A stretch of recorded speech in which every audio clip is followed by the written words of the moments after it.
നമസ്കാരം. ഒരു കാലത്ത് കൈകോർത്തു നടന്ന പ്രണയ ജോഡികൾ ഒടുവിൽ കോടതി വരാന്തയിൽ മുഖാമുഖം നിൽക്കുന്നത് ഇന്ന് പുതിയ കാഴ്ചയല്ല. എന്നാൽ പ്രണയം തകരുമ്പോൾ ഒരു ഭാഗം ബലാത്സംഗം എന്ന തീവ്രമായ ആരോപണവുമായി വരുമ്പോൾ നീതിപീഠം അതിനെ എങ്ങനെ കാണുന്നു എന്നത് നിർണായകമാണ്. രാഷ്ട്രീയ രംഗത്തെ യുവമുഖമായ രാഹുൽ മാങ്കൂട്ടത്തിനെതിരായ ബലാത്സംഗ കേസിൽ ഹൈക്കോടതി പുറപ്പെടുവിച്ച വിധി സമൂഹത്തിൽ പുതിയ ചർച്ചകൾക്ക് തിരികൊളുത്തിയിരിക്കുകയാണ്. ഇത് വെറുമൊരു കേസല്ല, മറിച്ച് പ്രണയബന്ധങ്ങളുടെ അതിർവരമ്പുകളെയും നിയമത്തിന്റെ വ്യാഖ്യാനങ്ങളെയും കുറിച്ച് സമൂഹം വീണ്ടും ചിന്തിക്കേണ്ട ഒരു ഘട്ടത്തിലേക്ക് നമ്മളെ എത്തിച്ചിരിക്കുന്നു. രാഹുൽ മാങ്കൂട്ടത്തിനെതിരായ ബലാത്സംഗ കേസിൽ ലൈംഗിക ബന്ധം ഉഭയസമ്മതപ്രകാരമാണെന്ന് സൂചിപ്പിച്ചാണ് മുൻകൂർ ജാമ്യം അനുവദിച്ചുകൊണ്ടുള്ള ഹൈക്കോടതിയുടെ ഉത്തരവ്. പരാതിക്കാരിയും രാഹുലും തമ്മിലുള്ള വാട്സപ്പ് ചാറ്റുകളിൽ നിന്നടക്കം ഇങ്ങനെയാണ് മനസ്സിലാക്കേണ്ടതെന്നും മുൻകൂർ ജാമ്യം നൽകിക്കൊണ്ടുള്ള ഉത്തരവിൽ കോടതി പരാമർശിക്കുന്നു.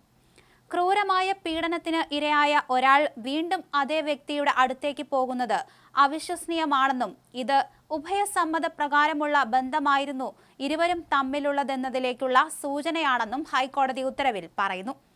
ബന്ധം തകരുമ്പോൾ അത് പീഡനക്കേസായി മാറ്റുന്ന പ്രവണത ശരിയല്ലെന്നും ഇക്കാര്യം അംഗീകരിക്കാനാകില്ലെന്നും ജസ്റ്റിസ് കൗസർ എടപ്പകത്തിന്റെ ഉത്തരവിലുണ്ട്. ഗർഭചിത്രം പരാതിക്കാരിയുടെ സമ്മതത്തോടെയാണെന്നാണ് ഹൈക്കോടതിയുടെ വിലയിരുത്തൽ.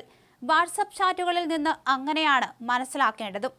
രാഹുലിന്റെ സുഹൃത്താണ് യുവതിക്ക് ഗർഭചിത്രത്തിനുള്ള മരുന്ന് നൽകിയത്.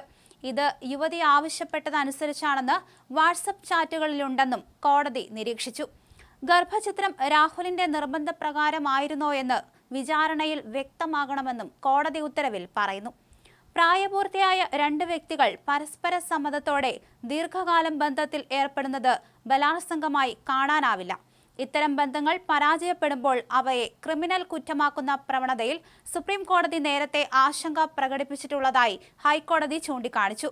പരാതിക്കാരി രാഹുലുമായി മുൻപേ പ്രണയത്തിലായിരുന്നുവെന്നും ആരോപിക്കപ്പെട്ട സംഭവത്തിനു ശേഷവും അവർ ഒന്നിച്ചു കഴിഞ്ഞിരുന്നുവെന്നും കോടതി നിരീക്ഷിച്ചു. ഇതിനാൽ ഇത് നിർബന്ധിത ലൈംഗിക അതിക്രമമാണോ എന്ന കാര്യത്തിൽ വ്യക്തത വരുത്താൻ പ്രോസിക്യൂഷനോട് കോടതി ആവശ്യപ്പെട്ടിരുന്നു.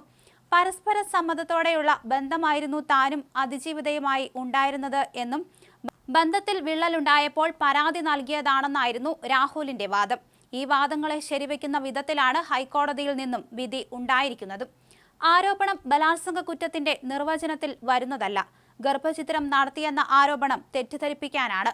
ഇക്കാര്യത്തിൽ തന്റെ പക്കൽ മതിയായ തെളിവുകളുണ്ട് തുടങ്ങിയ കാര്യങ്ങളാണ് രാഹുൽ മാങ്കൂട്ടത്തിൽ പ്രധാനമായും മുന്നോട്ട് വച്ചത്.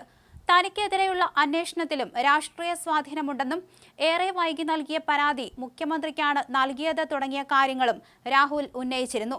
രാഹുൽ നിരന്തരം കുറ്റവാളിയാണെന്ന പ്രോസിക്യൂഷൻ വാദവും ഹൈക്കോടതി അംഗീകരിച്ചില്ല. ആദ്യത്തെ കേസ് ഉണ്ടായതിനു ശേഷമാണ് പിന്നീട് 2 കേസുകൾ രജിസ്റ്റർ ചെയ്യപ്പെട്ടതെന്ന കാര്യവും കോടതി ചൂണ്ടിക്കാണിച്ചു.